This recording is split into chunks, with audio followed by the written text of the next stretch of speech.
guys! It's Sunday today and magpasalamat tayo sa taas guys. So bago ako pupunta doon, mag-breakfast muna ako. Walang magluluto sa akin. Wala yung hadidi ko. Kasi may biyahe siya ngayon and ako lang nag-isa. So eto, gugupitin ko na lang. Ano pala ito siya guys? Young coconut tart. Young coconut tart. So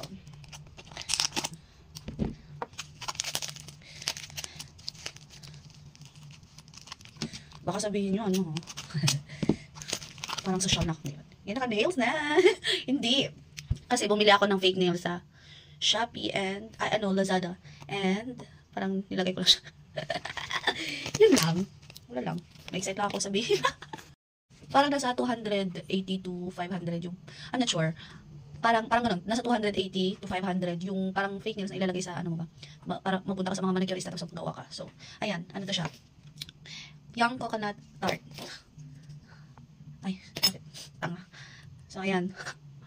Wala kasi akong ano na, guys. Hindi ako nakapagluto. Ayan. What? Binili ko lang ito siya sa 7-Eleven. Ako na talagang loob. Bago. Yung coconut tart niya, alangan naman magmangga. Ay, guys. Ito lang yung mga. Actually, hindi na ako kumakain sa umaga. Hindi na ako nagluluto. You know. Ayokong magluto kasi magastos sa kuryente, sa pera. Eto, bibili lang ako dito sa umaga. Pero ngayon ako bumili nito ha. Baka sabihin nyo, larang bumili. Ay, wala akong pera. Ngayon ako bumili. Meron naman akong, actually bumibili ako ng bread. Tapos meron akong peanut butter. Tapos kalamay lang. Kasi yung peanut butter nila dito walang, hindi siya matamis ba? So nilalagyan ko ng kalamay para, alam mo naman sa atin sa Pilipinas, nasanay tayo na yung peanut butter natin may lasa, hindi lang peanut lahat. So, yun yung kinakain ko talaga. Ngayon, gusto ko naman ng ibang makain. Kaya bumili ako nito. Actually, affordable lang naman siya. Nasa mga 39 baht. Tapos bumili ako nito. Chai tea. Kagabi pa to. Pero, na-half ko lang siya. Kaya, iinumin ko ngayon. Hindi ko maubos ko pa. Ano siya? Coconut, pero masarap. Sorry guys, naubo ako. So, medyo makati yung ano ko kasi. Tsaka galing ko lang sa sakit. And, kumain ako ng buko. Lubi.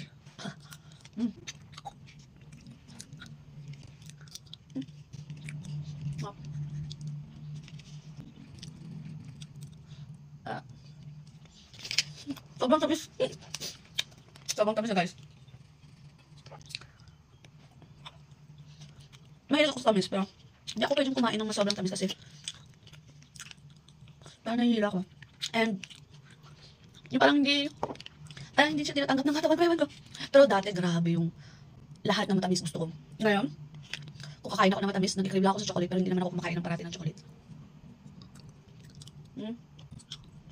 Gusto ko kumain ako sa chocolate pero hindi. Ano ba? Gusto kong kumain ng chocolate. Chocolate ang gusto kong kainin na matamis. Pero, halimbawa, meron akong chocolate na ganito kalaki. Feel ko yung makukuha ko lang is 1/4 kasi parang nahihila ko, di ko alam. Ano bang nangyayari sa katawan ko? Yung may mga doctor dyan. Sabihin nyo naman kung ano yun. Kasi, kapag kumakain ako ng matamis, feel ko parang nabubungol na Ano. Kaya kapag kumakain ako ng matamis, sakto lang. Kung alam ko na parang masama ng pakiramdam ko, tumitigil ako. Last bite. Ayaw ko bang tamis? Sobrang tamis guys. Oh, yeah.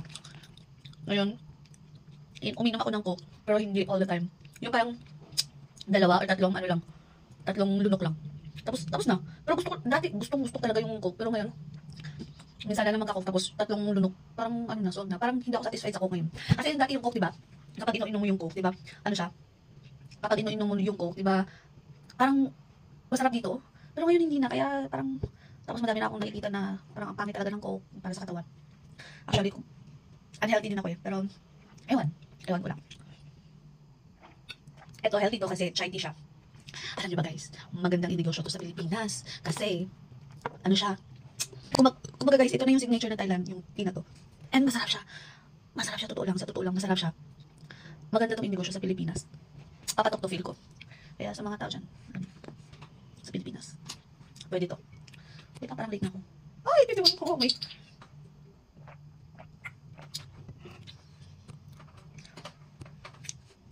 So, chai tea.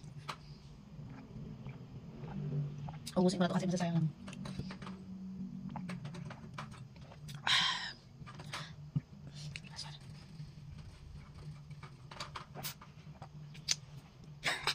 Yun lamang po.